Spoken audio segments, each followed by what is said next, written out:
Good morning, good afternoon, good evening, and good night. Welcome to a very quick edition of the Erin Molan Show. I had to jump on and let you all know.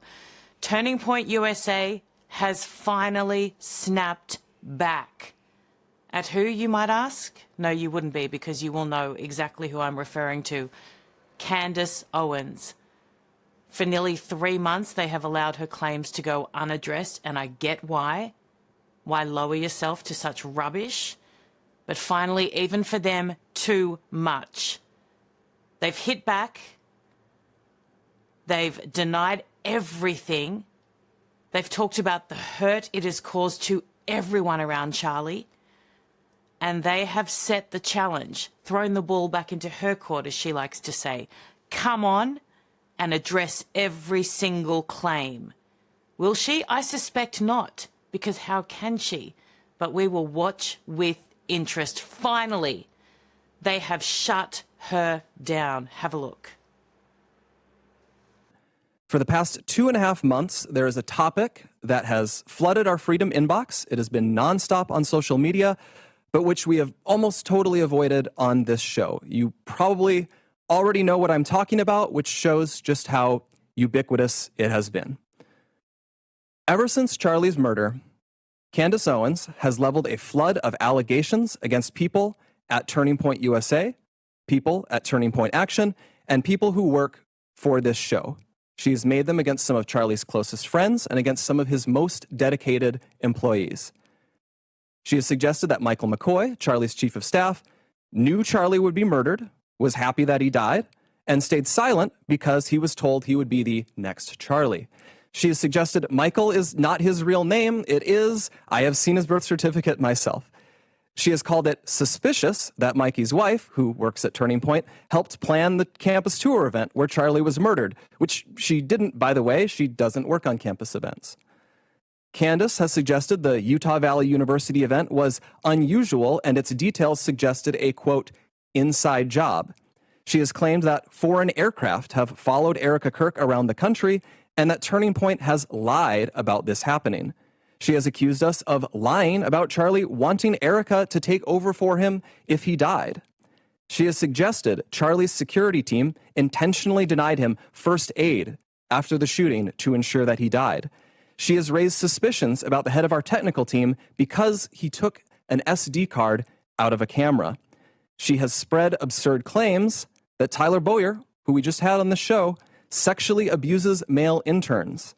She has suggested that TPUSA faith-affiliated pastors, like theologian Frank Turek, who we'll have on in a moment, and Pastor Rob McCoy, are part of a military, quote, infiltration of Turning Point, either because they are veterans or because they have family members who are.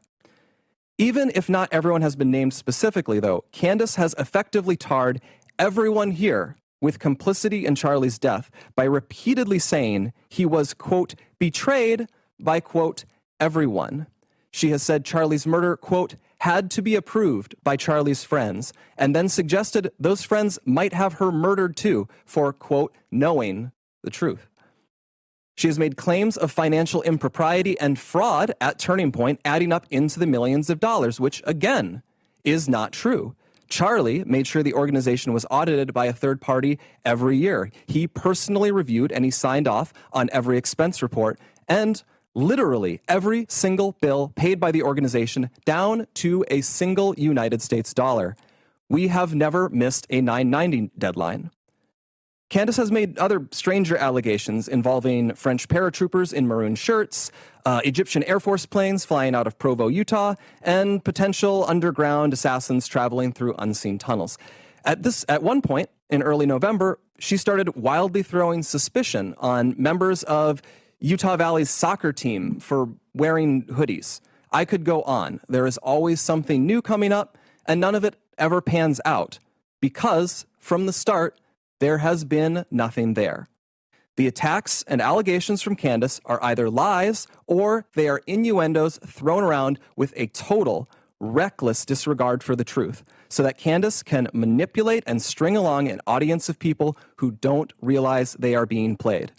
Instead of being able to grieve properly after one of the most heinous murders in American history, a murder many of us had to witness, my friends have had to endure harassment from people who have gotten whipped up by what Candace is saying. In fact, I would say we have suffered more harassment from these people than we have from Antifa supporters who overtly celebrate Charlie's murder.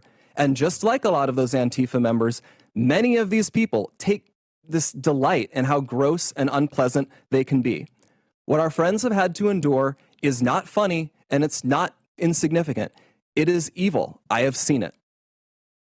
For months, we have received hundreds, thousands, I suspect, emails and calls asking us to respond. People have wanted us to invite Candace on the show. But for a long time, our approach was to say nothing. We did that for several reasons. First, we thought that her prevarications were so absurd that nobody would believe them. We shouldn't have to answer questions about secret tunnels or Egyptian Air Force planes. That sort of thing is just, it's beneath contempt to respond to. The second reason we've said so little, though, is because there's a good rule of thumb, which Charlie followed.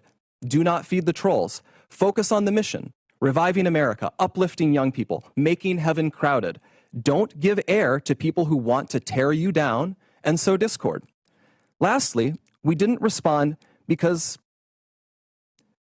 Charlie always viewed Candace as a friend, and we were holding out hope that she would return that friendship and stop what she was doing. But a week from now, it's going to be 3 months since Charlie's murder. Candace has not changed her behavior. She has continued to spread falsehoods about Charlie's friends, and she continues to concoct new ones about new people.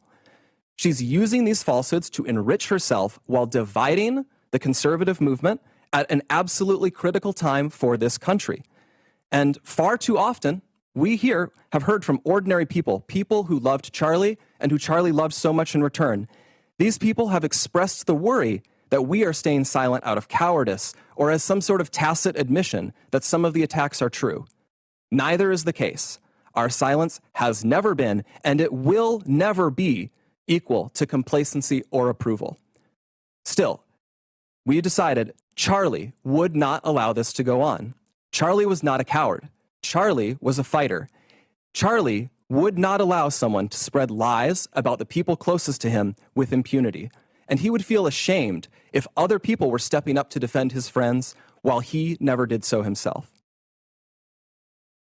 Candace has mentioned several times that the ball is in our court. So here's what is going to happen.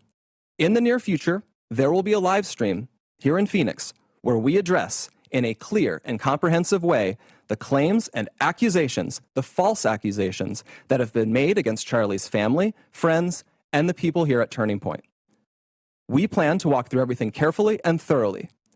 If Candace is available, we would sincerely welcome her participation in that live stream at our studio here in Phoenix. At this point, we believe the ball is back in her court. Our motivation for doing this is not out of any obligation to Candace. It is about honoring Charlie. We feel a deep responsibility to protect his legacy, his work, and the truth. I feel that.